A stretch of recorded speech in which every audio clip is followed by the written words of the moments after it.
My name is Edgar Pieterse. I'm the Director of the African Centre for Cities at the University of Cape Town.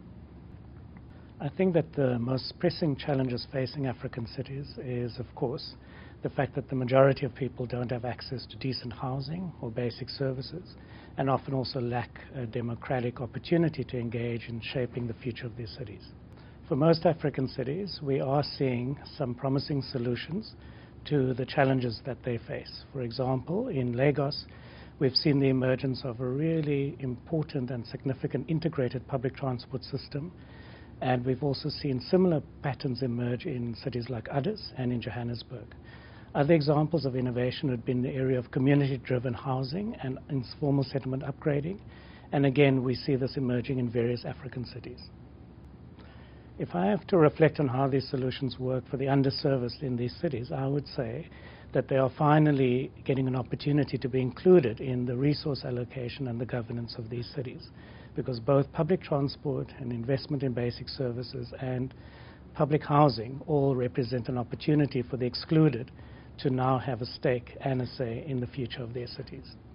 We think of the priorities that city decision makers face in dealing with sustainable development in African cities. I would argue that one, they need to get the evidence base right. Secondly, they've got to invest in participatory development processes so that they can get the citizens of the city to determine for themselves what the critical issues are and how they should be addressed.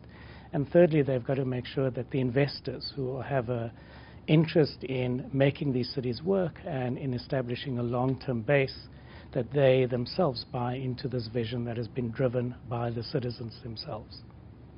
In thinking through how cities can gain confidence and capacity in dealing with urban challenges, it is obvious that they will have to both invest their own resources in building the capacity of their leaders and in their staff, but they also need to participate actively in various African and global networks that are all trying to figure out how do we innovate with regard to sustainable urban development, especially in cities where there's very few resources and the demand always exceeds what's available to provide. How can cities best build capacity to improve housing and sustainable infrastructure boils down to them making a commitment to those kinds of investments. Secondly, tapping available resources in their local city, for example, at the university or various NGOs and think tanks. And thirdly, drawing on international networks and resources such as the World Resource Institute, Cities Alliance, and the African Urban Research Initiative.